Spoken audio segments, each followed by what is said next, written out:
What's up, everybody? Welcome to another episode of the BREWtally Speaking Podcast, the official podcast of MetalNexus.net, where you can get all your concert reviews, show photos, and so much more. And with me, as always, is Daniel Terry, a new father. Daniel Terry, how are you doing? I don't know if the words "a new father" really quite explain it, but sure, yeah, I'm a father again, that's for sure.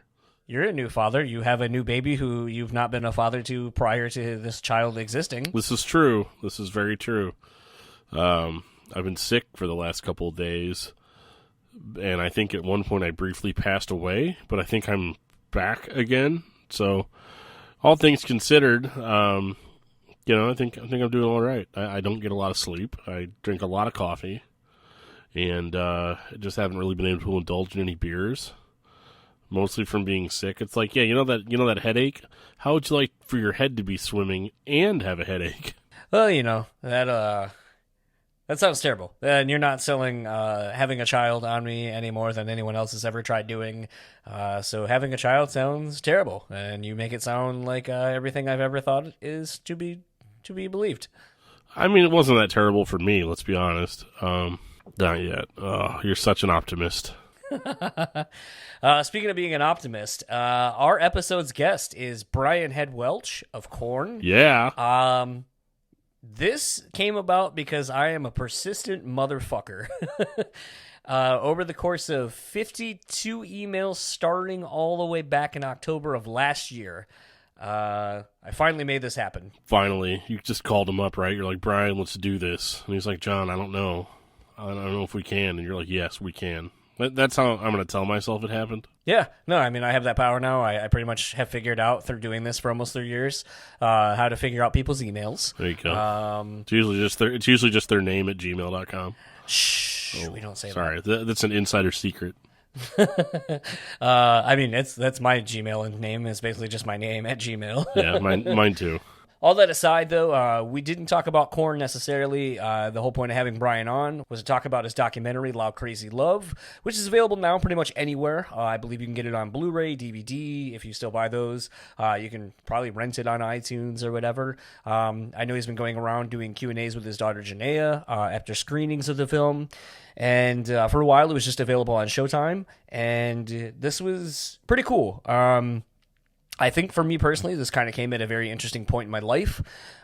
Being married, kind of dealing with, some of the things we've talked about prior on this podcast, with seeing how my wife gets treated in a very male-centric work environment, and kind of seeing just the things that she's gone through growing up, and us having conversations about our lives growing up as kids and so forth. And I think, obviously you have daughters, so maybe this documentary kind of hit a little closer to you as well, thinking about how things might be down the road with them. Well, what I thought was really interesting about this documentary, so like last year, I experienced this a little bit where I was unemployed for about 4 months or so, and basically, like I'd been kind of the father that didn't see my kids that often, and like I'd see them in the evenings for a little while, but like I took a lot of work trips and stuff at the old job, so whenever I was unemployed, I ended up spending so much time with them that it was like a totally different world, to the point where I think they were almost getting sick of me, and I definitely saw that in this documentary where, the girl grows up, and very quickly the mother figure is out of the picture, and but her father is still the guitarist in Korn, so like it's underexposure. She never gets to see her father ever. Then, when she gets a little bit older, he quits Korn, and then it's just him and her for years, which I think kind of led to that overexposure. So it was kind of weird that he kind of got to experience both sides of that, to where, like, they were together so much that it was like she almost couldn't stand him anymore. And, they'd get angry at each other and have fights and stuff. I mean, all parents do. Like, I'm not looking forward to being the parent of teenagers. Even a little bit, but I thought that was really interesting about this documentary, and that I was able to relate to it personally, at least a little bit. It definitely impacted me. I mean, I wasn't blubbering while I was watching it, but And I think part of that is that because it was very much a documentary about him and his daughter, but also very much a documentary about Korn. So there was a little bit, like, I definitely enjoyed the interviews with John Davis, who, more or less had a viewpoint that was vastly different than mostly everybody else that was interviewed. But I kind of thought that was commendable, and that they're like, well, John was part of this too, so this is his thoughts, and I thought that was really, I thought that was actually kind of cool. I thought it was pretty cool how, I kind of asked Brian about that, and because it would have been very easy for them to omit that from the documentary, as it didn't fit really the rest of the narrative of everybody else. Right. And he didn't really skirt around. Actually, he didn't really skirt around anything I asked him in regards to anything, which is really cool. And, just the fact that I think it kind of speaks to Brian's willingness to have other people have varying opinions other than his own, to at least showcase that, it's okay that you don't agree with me, but we can still be friends and we can still be cordial and all that kind of stuff. Sure. And I mean, that kind of correlates to how the episode ended between him and I. But I very much commend that documentary for not being overly religious and trying more in the approach of trying to sway you a certain way. It didn't feel like propaganda. It just felt like you said, like a documentary. And it felt like, that was the interesting thing to me, is I went into it thinking that Korn really wasn't going to have much to do with it at all. But it was interesting how that was kind of the B story, and using like the old Who That Now footage and so forth, I thought was really cool, because it gave it a sense of familiarity while also kind of being like, so here's this thing that you recognize and that because you've lived with it so long, but here's the other side of it that you didn't know. Yeah. Yeah, absolutely. I mean, it definitely hit from a lot of different angles, and it was kind of cool kind of getting to talk to him about things that were a little bit more off the beaten path, because let's be honest, if it was a straight Korn interview, it probably would have been a little bit more boring, I think. Yeah, I think so. Kind of speaking of something that's apparently boring. Us. Us. So we got our first 1-star review this past weekend, as of when we're recording, and it was funny because inevitably it's going to happen. But I think it's just the thing that made me laugh, and when I sent it to Dan, he knew exactly why I sent it to him and why it's funny to me, is because of how just so wrong it is, the information that this person put into it. So I'm going to go ahead and just read the review. So it's from this person named KSE Blues. It was posted September 8th, so about almost 10 days ago at this point. So we all know who his favorite band is. Sure. Okay.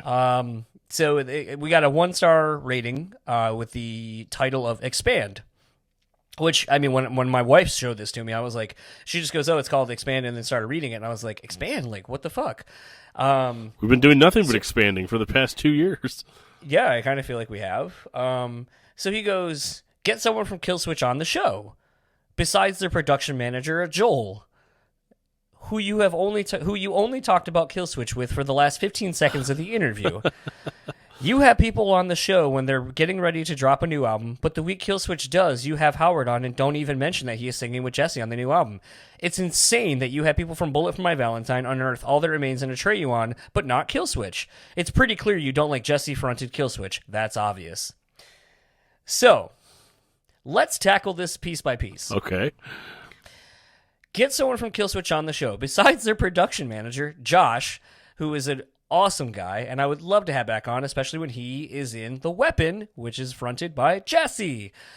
We talked about that on that episode, and how much I was looking forward to that band, especially given the fact that Jesse hasn't done a full-on kind of punk rocky kind of band yet.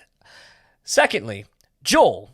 You only talked with Killswitch about him for the last 15 seconds. Yeah, no shit, because guess what? When I talked to him, there was no record, there was no single, there was no nothing. So how am I supposed to talk to someone about a record that they can't talk about yet? Right. Yeah, they're literally not allowed to even talk about it. And, like, that's something that I brought up first, is that, yeah, I mean, obviously there's a lot of questions that we would love to ask that the artists are simply just not allowed to tell us due to contractual obligations.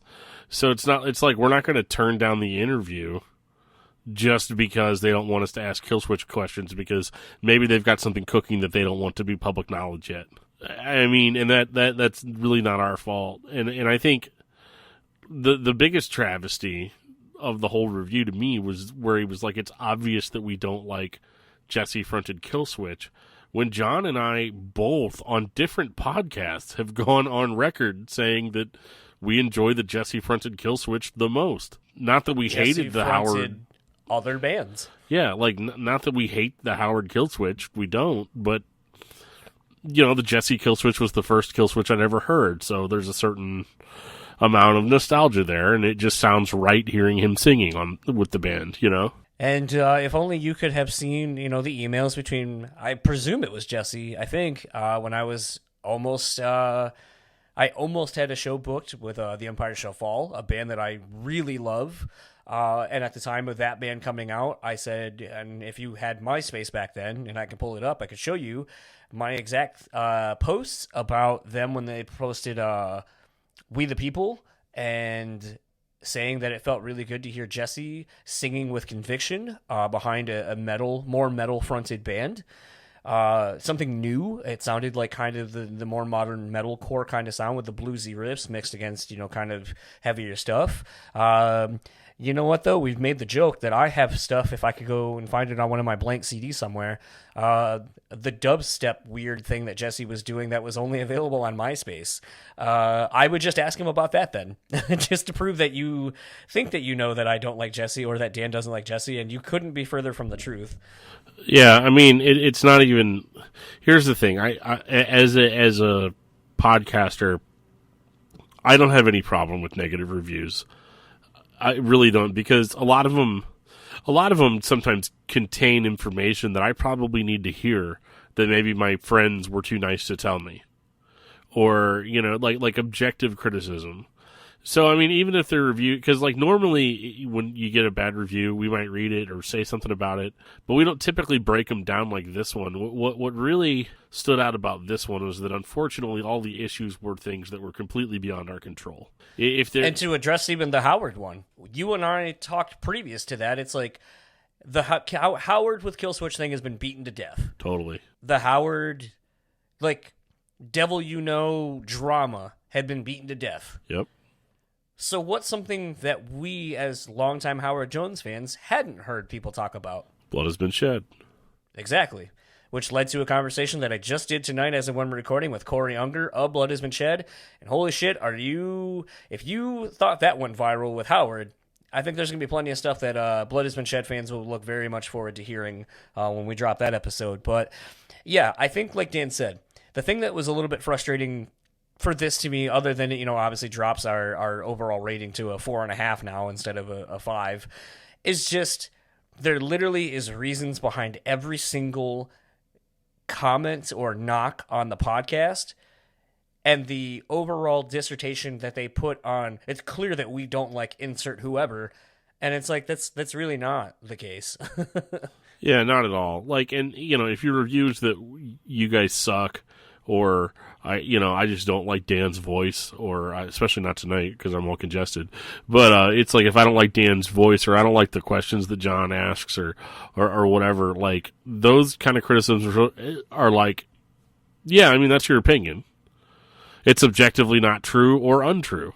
You know, it's just how you feel. Where this was not that, though, so it's not even necessary that we're bashing the person that it was reviewing us as much as it's just like, here's why. Like, if your question is, why didn't you do this, why didn't you do that? Well, that's why. We couldn't, or we were trying to expand by asking outside-of-the-box questions and having questions brought up that I think most interviewers either don't care about or didn't think to ask. And even more to that point, we are hopefully going to have Jesse or Adam on. However, as the two most requested people from Killswitch Engage, obviously their time is more limited and all that kind of stuff. So we're just playing the waiting game at this point. I'm just going to ask Adam questions about The Price is Right. So I mean, I think at this point now that we have done 2/4 of Blood Has Been Shed, I almost feel like I need to get Justin on and talk about Blood Has Been Shed from his. There is a great story that Corey told about the recording demo-wise of Spirals that had me dying and just shows the true genius of Justin. Well, yeah, we definitely need to do that. And all of that aside, let's get into my conversation with Brian Head Welch, and we will talk to you afterwards.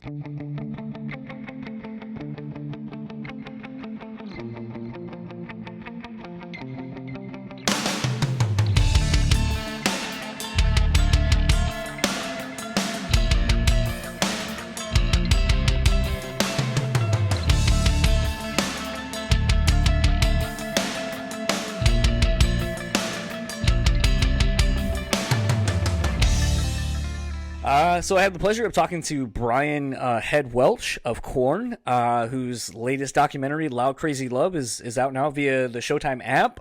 I believe it's on DVD at this point and all digital retailers, wherever you can get those.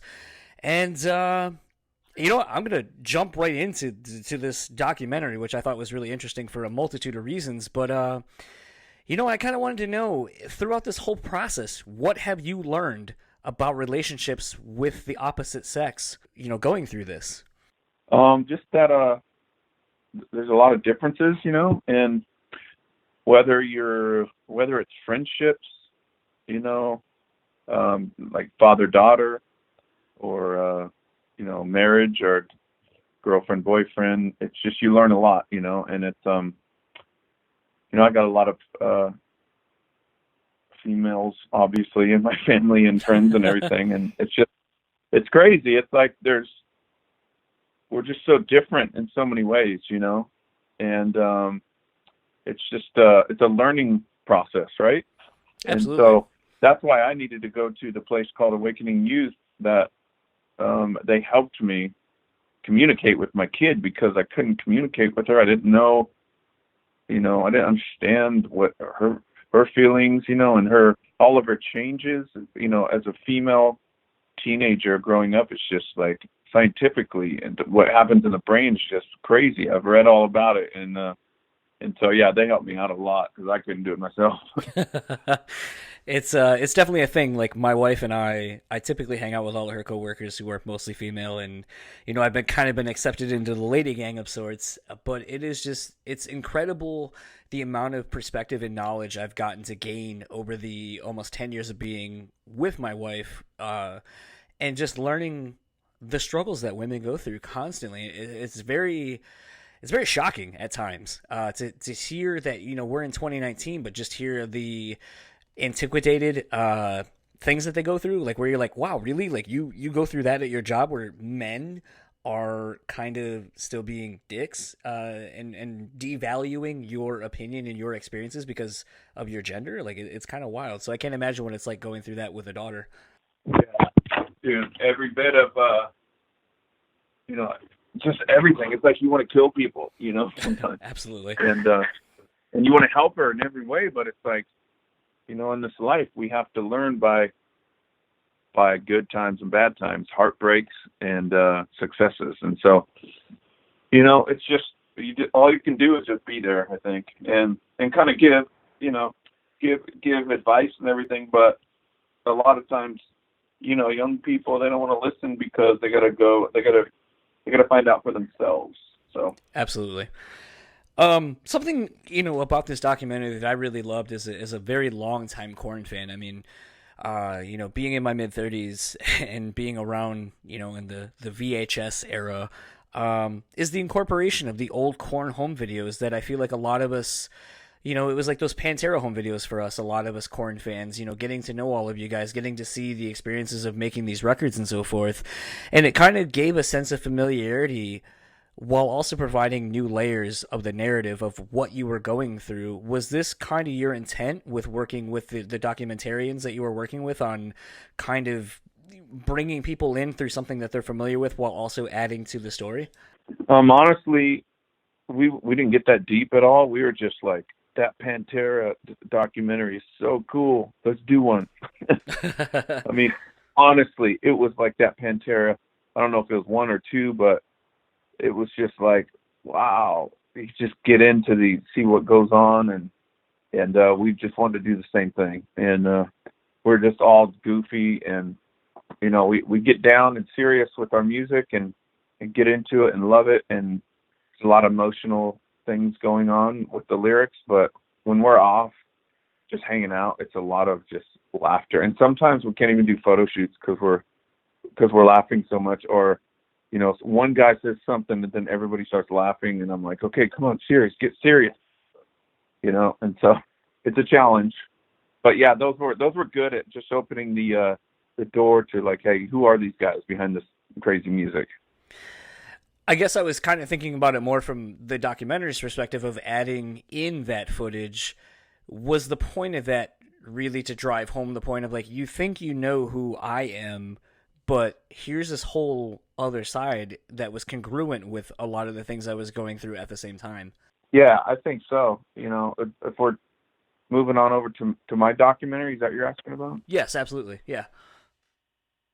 Yeah, because, like, if you think about it, the Who Then Now VHS you're talking about, that was just us in our early 20s, just being boys, basically, just starting out as, we never had to grow up really, except get these little jobs that we could help pay rent in a little apartment that had like 4 or 5 of us living there.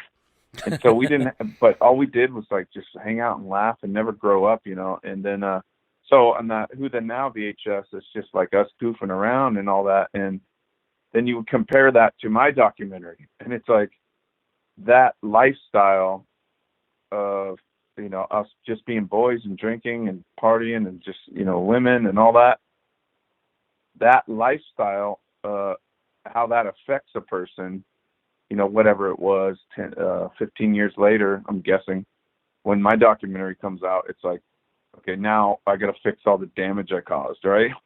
And it's a crazy thing. And so with my documentary, I always tell people what you're seeing is us in the process of getting to a place of happiness where I am now. So that person in the documentary, I went through that, but that's not me now. I'm just like, life is good. It's not perfect, but it's good. And I'm stronger to face the difficulties. But it's just crazy when you think about, when you weigh those two documentaries together and the difference, Absolutely. So a question I actually had for your daughter, Janaea, and maybe you can answer this for me, is just, I think it's interesting in this day and age, like where technology started becoming omnipresent in our lives. You guys collectively in Korn had a lot of, access to cameras and so forth, and being able to film a lot of the experiences you were going through. And obviously with Jonathan's kid, being on the those Who That Now videos, and Janaea being on there as well. Has it been interesting for her? Do you know if it's been interesting for her to be able to kind of see her life through the Korn prism, as it were, for a lot of Korn fans and a lot of people in general who, are like, oh, like, we saw you on these videos, and now we kind of feel like we saw you grow up. Right.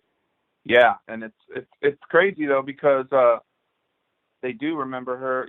She was on those videos, and she was just a tiny baby, and then, the movie, it just shows her journey of, the problems that we had. And I think everyone has all the guys, have kids, and some of them are grown, and, they could all do a documentary, about their struggles and their pain that they, and the things they saw while growing up, because it was a mess, man. With all of us, it was a mess growing up.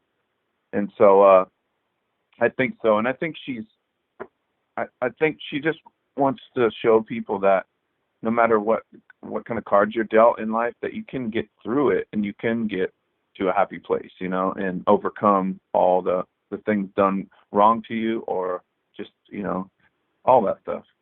Something, in watching the documentary that was interesting to me, and it's so interesting, in watching something like this, where I feel like there are parallels between my own life, kind of coming out of my adolescence into a young adult, into now my mid-30s and so forth, and becoming an adult and being married and so forth. But something that was interesting to me is the fact that this film touches on the whole experience from your perspective and kind of figuring out who you are when you're not Head from Korn, but Brian, who has a child and is going through a lot of life things. And I kind of wanted to know what it was like to kind of that reintroduction to kind of figure out who you are as a person once your quote unquote identity has been taken away. Right, because it's crazy, man. It's because we wanted that dream to come true, and we wanted to be these guys. And then when you become it, it's like, what's life really about? You know, it's like, who am I? And so it was a trip to get to know the real me, and I needed to find out who I was, because I didn't even know who I was or wanted to be and everything. And that's how my faith came into play. And you know, just all of that just woke me up to, like, you know, who do I want to be? Do I want to be this guy struggling with alcoholism, addiction my whole life, or do I want to be this person that can overcome it and heal and get my emotions in check and wake up every day to be proud of myself, you know? And so, yeah, it was a long journey, but I have found out who I am, and I am touring like crazy. Just, you know, we just started. We're at the end of a 6-week tour, and so I do have those moments where I'm like, what am I going to be like when I'm home? Who am I when I get off this road, you know? And so, but it's a lot easier to process when I'm, you know, not killing myself with all the junk. So, out of curiosity, and again, this is more of a question for Janaea, but how hard was it to kind of reestablish your guys' relationship now that she had to probably refigure out who her dad was? Because it's not the father that she probably was used to, who was gone all the time and doing, I mean, that was something the documentary really touched on. And you know, my dad worked a lot of second and third shift jobs. So like, it kind of touched home with me, where it's like, I have memories of my dad and I valued them as a youth, but I also understood he wasn't around because he was providing for us. So, I mean, it's not quite the extremity that Janaea went through, but it kind of makes me wonder, was there a readjustment period of her trying to figure out who you were and how you fit into her life when you're not gone for all these extended periods of time? Yeah, that's a great question. Me and her have done appearances, and so I can't answer these questions. She prefers like in-person things, you know, more than the phone interview. So apologies for her not being here, but she had like two lives. She had this, you know, from 0 to 5 or whatever, 1 to 5, she had this like rock star dad, and she was trying to process that, me being gone, her coming to concerts and seeing all this chaos, and like, what do you do? This is your job, you know, trying to process it at with a 5-year-old mind. And then all of a sudden she got this other dad that's like, kind of, she says that she felt like kind of a preacher's kid after the rock star kid. So with people like kind of judging her for that, or you know, people even saying weird things to her, like, you know, about my tattoos and stuff, just religious people, you know, it's like, I'm very spiritual, and yes, you know, the religion, you can put God with religion and everything, but the over religious people, like, that judge tattoos and all that stuff, there's no connection there with me and them. And so she had to deal with them growing up, especially when the social media, you know, it was growing since, you know, we had emails and everything, but then social media started coming out whenever Facebook came out and everything. And so she had to deal with all of that. And then she felt like she had to be this type of person where she couldn't, like, you know what I mean? Like, she had to be perfect or something, and nice to everybody all the time because of whatever I believed and everything. So then she was like, I don't want to be that. I don't want to be what my dad is. I don't even like a lot of these people. They're judgmental. They're weird. They, you know, they think they're perfect and holier than thou. And so she started to, like, not want any of that. And she's still figuring it out right now, because so am I, bro. There's so many just people that you're like, really? I do not want to be associated with this type of person, this type of belief system, and this type of judgmental or whatever, or naive. A lot of the people are just like so naive that they're like, so tell me, how can you play that rock and roll and be a Jesus follower? I'm just like, oh gosh, it's so hard, sometimes, but I know how real it is. And yeah, she's still trying to figure it out, but she did have a thing where she was like, who is my dad? But we're in a good spot right now, and she knows we're definitely out of the box when it comes to like, Christ followers, and I'm way more intense than her nowadays, but she's figuring it out, and she processed a lot of that. I think that was something that struck me between reading your books as they've come out and so forth, which is it's interesting in following someone who is, I mean, I'll just call you an author at this point, because you feel like you get, just very much like a record, you feel like you're getting a snapshot of what's been happening since the last book. And between the two books that you put out at this point, I feel very vested in the story and the progression of your relationship with your daughter and your ex-wife and your bandmates and all this kind of stuff. So like the documentary itself was a very good kind of, I'll call it a linchpin of sorts to kind of keep the narrative and keep the interest going. All of that aside, something that's been interesting to me in thinking about, you writing the first book, Save Me From Myself, and this documentary, is how hard has it been really to open up, warts and all, about everything, your addictions and so forth. But, something that really struck me in the documentary especially is just hearing your brothers in the band, especially Jonathan, really opening up and just kind of, pardon the language, but really kind of shitting on everything you kind of believe in. And it's like, to me, that spoke about, I don't believe in any kind of a religion, but I believe in the core values of people. Like, everyone, I would say you would probably say like the 10 Commandments, but I think a strong set of morals will never steer you wrong. So all of that, said, I think when I listened to Jonathan speak very, very candidly about how he feels about it, I was like, I think it really speaks to the fact that you guys are able to put aside your differences, and there's a really bonding moment for both of you to see that you guys have been able to overcome all of these things that have happened in your career and in your lives, and you're still able to be friends in spite of the differences you have. And to me, I think that speaks to the probably the clarity that you've gone through in finding yourself and overcoming your addictions and finding in religion and God and all that kind of stuff. But how hard was it to kind of keep that in there? Because I feel like that would just kind of be one of those things as a person where you'd be like, man, that's a bummer to hear that he feels this way. And that's someone that I feel so strongly about. Yeah. I was ready for him to shit on me a little bit, because I know how he felt, so I wasn't surprised. And the funny thing is, these guys that put the movie on, they're movie makers. They're what movie makers? What do you say? They're whatever they're filmmakers. Called. They make freaking movies.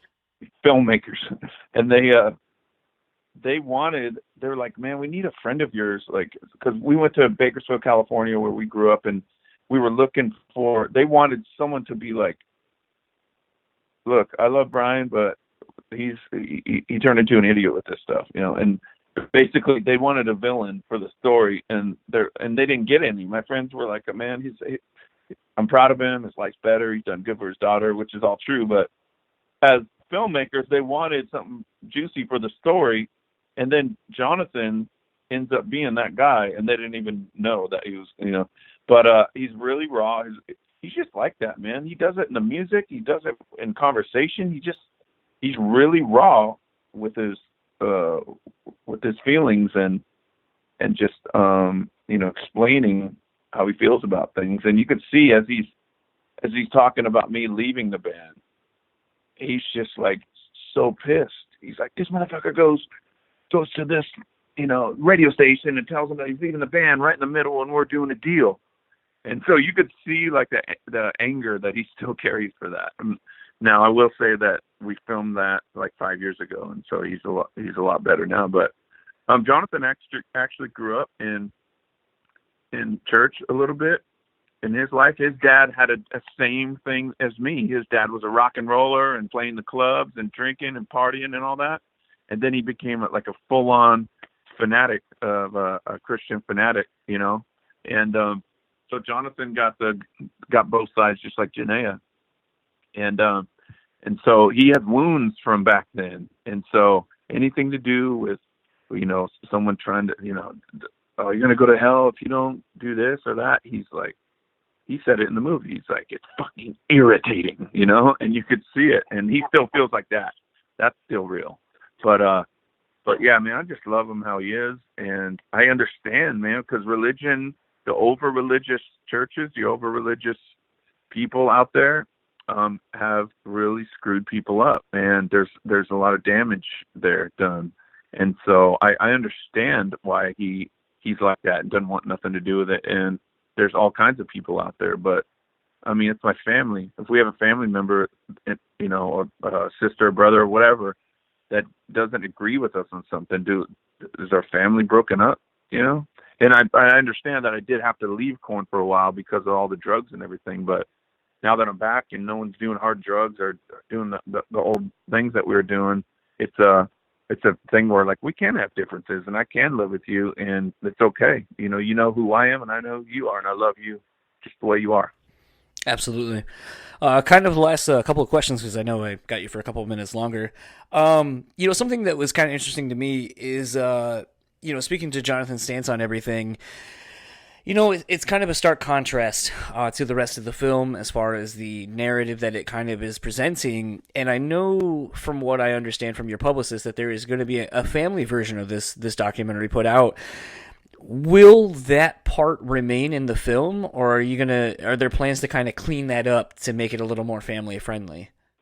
No, it's basically the same. And I think they just I mean, the filmmakers did not want to do it, and some of the like, they're like, no, this is art, this is real, we got to keep. And it's funny to say, but I'm in the band Korn, and I'm like, dude, I want to do it just because there's some young kids that their parents are all weird and they won't be able to watch it, you know, and so I want to do it just to help them, you know, because they're gonna get ready to go through some stuff that Janaea is going through, because that's what teenage years are all about. And so I want to help as many people as I can. So, but it's still raw. It's just a couple of those were just muted, and then yeah, that was it though. You know, something that was kind of interesting too about the documentary to me, thinking about it from just, if I were watching this, if my wife was in your daughter's position and I was going through all these things with her. And a question I kind of had for you is, you know, you probably were aware of some of the issues that your daughter was going through, but in the context of the documentary, because maybe she's doing some of these interviews prior to, you know, the ending of the movie and so forth, were you kind of surprised to see how candid she was getting about a lot of the problems she was going through? Were you aware of all the problems that she was going through at the time? Yes, because well, some of the stuff like got me, man, where I started bawling, because when she's like explaining me being gone all the time and her mom being gone, and it shows that video of her at a swim meet, and then in her interview at present day, she's crying, and I'm just like, man, she still remembers that, and she still has, that's still a fresh wound in there. So that got me. But as far as like the self-harm and all that stuff, that I knew about that because I was trying to deal with it myself with a once-a-week counselor before she got into that place and before we had her do the interview and all that. But I will say that I gave her the option. I was like, look, you don't have to do this at all. You know, you don't have to be in this movie. You don't have to do any of this. It's whatever you want to do. And if you do it and say, yes, I'm going to do it, you can have all the footage. And if you don't like the footage and you say, I don't want you to use it, none of it, then we don't have to. And you can just keep it for yourself or throw it away or whatever. So, yeah, she was brave, man. She was like, I want to help people. So, you know, kind of last question and kind of wrapping up, just because this has been interesting to me to see developing in the last couple of weeks leading up to this.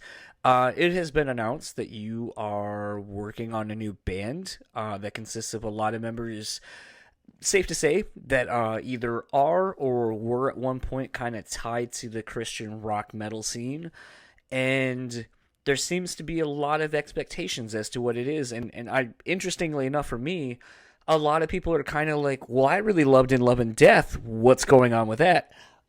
So it does make me kind of wonder, what is the intention for this new project? And in spite of In Love and Death kind of almost being a counterpart to the book initially, is that kind of the same thing with this band, like where it's going to kind of be a counter product to this documentary for its wider release and so forth, or what exactly is going on with this band?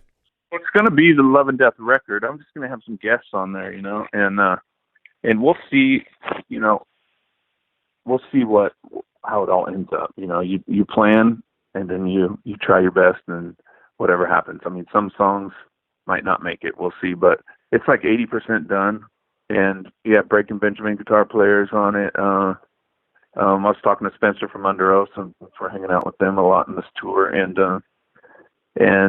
Lacey Flyleaf, and things like that.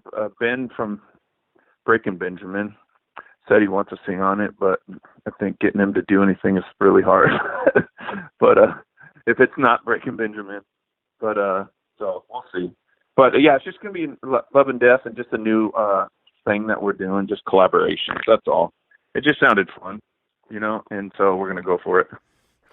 Absolutely. I definitely got to say, I caught your set in Detroit. I was interviewing Chris from Under Oath, and it is one of those things where, because I had a 2.5 hour drive back home to Grand Rapids, and then had to work early in the morning, that I was like, I would love to see Korn set, but I got a long drive and a long day the next day. I'm not going to stick around. And then I stuck around for a little over half your set, and I was like, the last time I really saw this band, other than the 20th anniversary of the self-titled record, was the Untouchables tour, which I know is a kind of very pivotal moment for you and your rediscovery of who you are and all of those things.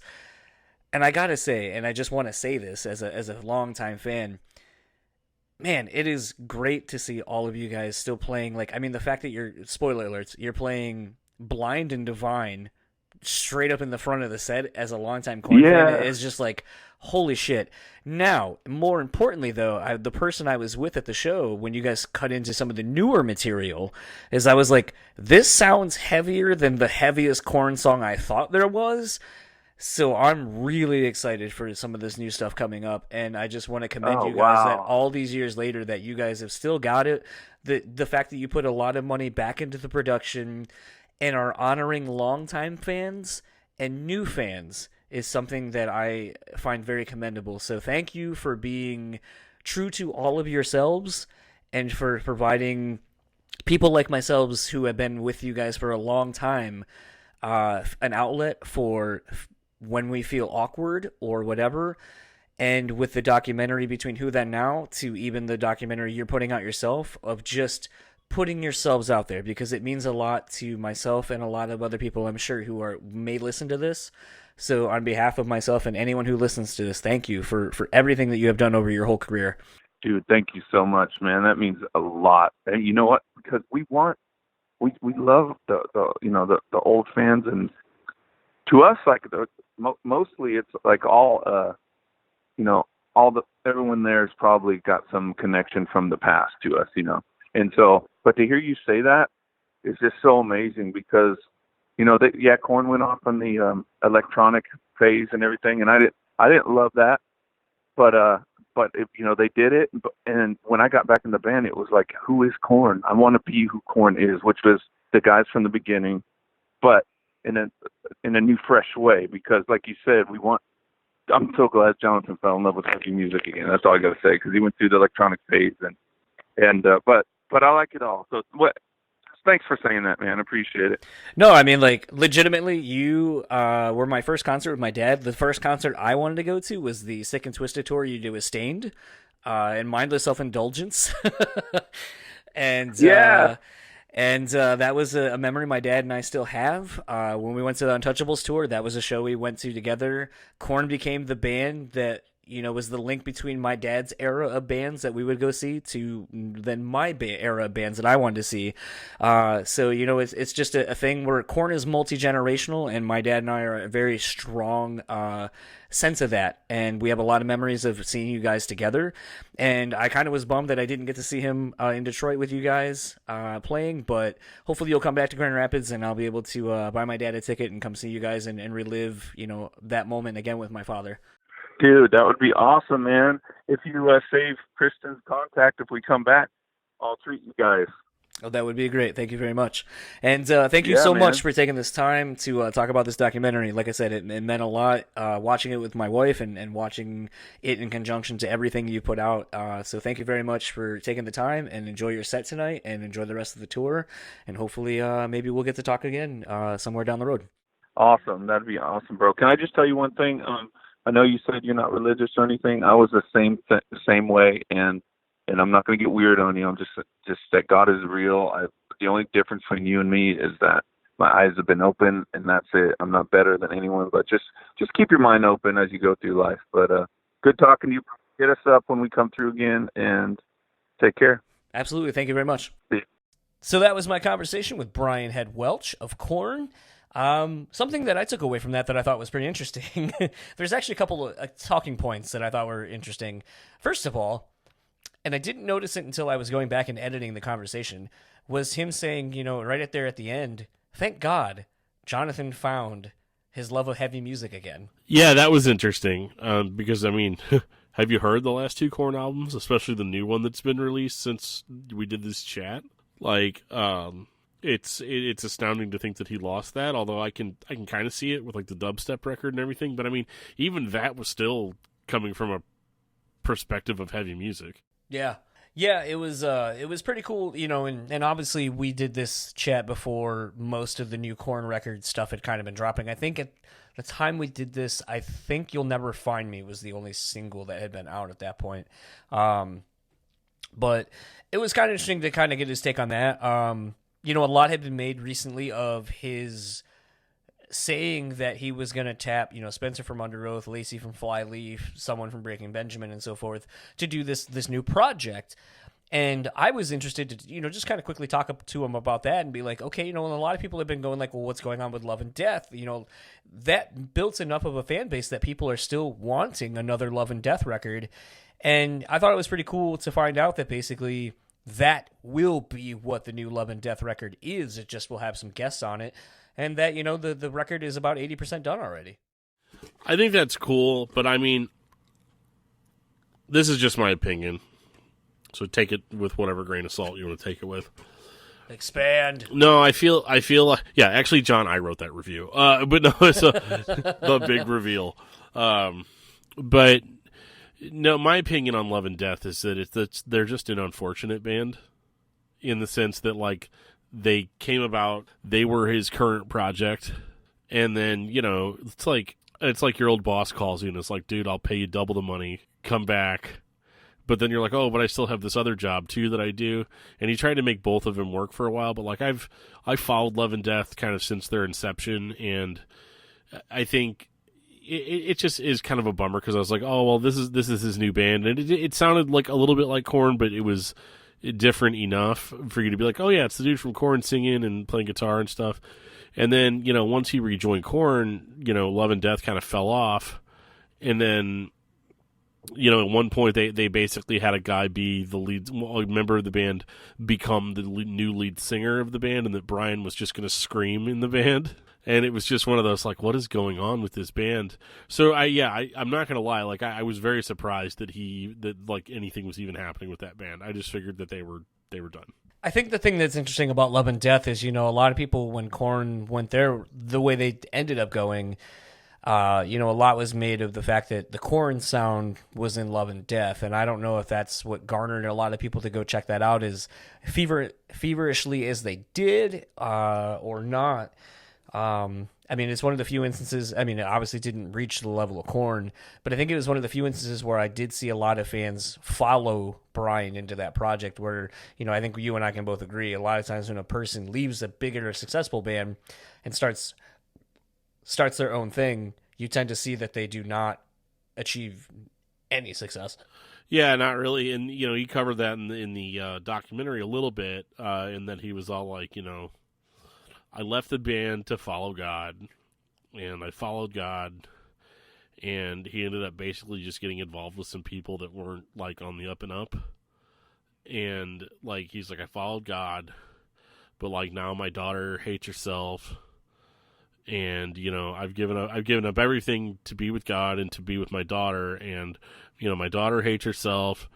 God had me start this new band that was like a Christian band, and like nobody cares, like nobody's coming to the shows. Like, what did I, it was probably one of the most interesting parts on the movie was that he's like, dude, I gave all this stuff up, and for some reason now I feel just as empty as I ever did. And I thought that was really honest. In the sense that, like, because I've watched a lot of Christian movies and I've watched a lot of Christian documentaries, and I thought that that's what this was going to be, and it was not that. And that's what I think I enjoyed the most about it. Like, his faith is still there; it's inspirational. I mean, even at the end of the interview, and I don't know if you're going to leave this in or not, so I'm just going to spoil it. Where John happened to mention that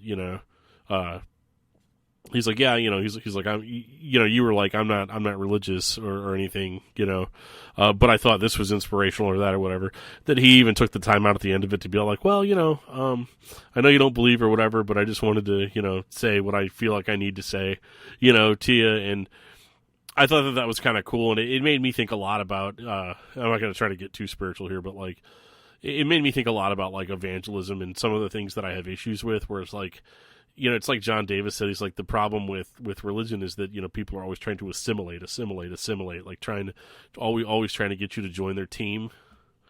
And, but what I thought was interesting about Head saying that to you at the end of the interview is that, like, if you really want to make an impact on somebody, like, what better person, like who are you going to, if some random preacher off the street comes up to you and is all like, John, you need to find Jesus, you're going to be like, yeah, okay, whatever, dude. But if Brian Head Welch says it, doesn't mean you're going to do it, but you're not going to be, like, put off by the fact that somebody like him was like, hey, just wanted to say this to you. Like, I don't think it didn't come off as weird or hokey. No. I think the thing for me about it, and I don't remember if Jonathan said this in the documentary or not, or if it's just kind of my own 2 cents. I'll say this. I'm not trying to offend anybody with my statement, but just it's something I've kind of noticed in listening to a lot of podcasts over the last couple of days. A lot of them are dealing with people who are sober, have decades of sobriety, still kind of deal with the issues of that daily, and just kind of addiction as a whole. And something that was interesting to me in thinking about it is, it seems like you don't end up getting sobriety without having a little bit of religion pushed on you as well when you go through like the 12-step program and so forth. And I kind of was wondering, because in listening to the ID10 podcast, formerly the Nerdist podcast, him and Chris Hardwick and Craig Ferguson were talking about, and even an episode I listened to with Nikki Glazer, they were talking about basically how some addicts will replace things, and just the addiction isn't necessarily to alcohol or to sex or whatever, but they replace the addiction with something else, whether it be working out or, work or a lot of other things. That addiction can look like many different things. And just because it's not on a terrible thing like doing heroin or drinking to yourself to death, it still can manifest itself negatively in other ways. And so it kind of made me look at religion sort of a different way, where I was like, how many addicts find religion because it's the new thing to be transfixed on? And when you kind of look at a religion in that sorts, it's more understandable why people kind of are a little, I wouldn't say pushy, but a little more vocal about those things. Because, I mean, I did this thing, and now I replace this one addiction with this other addiction in this religion, this sense of community, this other thing. Instead of going to a bar and getting loaded with my friends, now I go to this other building on a different day, or multiple times a week, and I, go headfirst into this thing, no pun intended. And it's a thing where I can't help but kind of see parallels there. So I mean that's kind of not saying it's people preying on the weak. Obviously, if you're able to turn your life around for the better, then I'm all for that. I just can't help but see parallels for one addiction and trading it in for something else. I think it all depends on your perspective. I disagree a little bit in the sense, though, that I don't think that religion is necessarily like beneficial to you in the sense that, like, you know, if you're viewing religion as a replacement for an addiction, I feel like in a lot of ways, like, I don't know, like, you're going to lose, like, a lot of your friends being religious. You're going to lose the support of a community, you know, being, like, I don't know, like, you're going to lose support of your friends, your family, the community for being religious. So I think in that sense, it's like I have trouble seeing necessarily where the high of it is. But at the same time, you know, all religious people are different. So, like, with my like, obviously, like me, I'm not like a hyper evangelist or somebody that really preaches to anybody. Whereas Brian kind of is that. So, like, I think it's part of. I guess it really just boils down to who you are. I think that there's some truth in that. You know, you're trading one obsession for another obsession. But at the same time, I feel like, you know, you're taking a huge risk going from being non-religious to being religious. So, yeah, I think it's a perspective thing. I think everybody that's part of the group or whatever all kind of has a different purpose, and the purpose for somebody like him is to be a little bit more outspoken about it, I guess. Whereas, like, a purpose of me, like, I just try to develop, like, real friendships with people and stuff, and, you know, that sort of stuff. So I don't know. I'm just rambling at this point. I have a terrible headache. Well, let's go ahead and wrap up this episode then. If you would like to keep up with Brian, you can find him on Twitter and Instagram at BrianHeadWelch. If you would like to keep up with Korn, you can find him simple enough. Facebook, Twitter, at Korn, and Instagram at Korn_official. If you would like to keep up with Metal Nexus, you can find them at metalnexus.net, Facebook at Metal Nexus, Instagram at metal.nexus, and Twitter at metal_nexus. And Dan will tell you where he can be found. I can be found on Facebook under Daniel Terry, on Twitter at Discuss Metal Dan. You can find my other podcast, Discography Discussion, at discussmetal.com, and you can even find me on Discord if you go to discussmetal.com. We have a Discord server that, you know, you can come on there and talk about Brewtally Speaking. We do all the time, so do it. And if you would like to keep up with all things this podcast, it's simple enough. You can find us at BrewSpeakPod on Facebook, Instagram, and Twitter. Check out our YouTube channel. Sometimes we post videos of us doing these in-person chats that we've been known to do a handful of times. And if you would like to keep up with our show sponsor, The Bean Bastard, you can do such at thebeanbastard.com, Facebook and Instagram at The Bean Bastard. And for the Brewtally Speaking Podcast, I am John. And I am Dan. We'll talk to you all next time.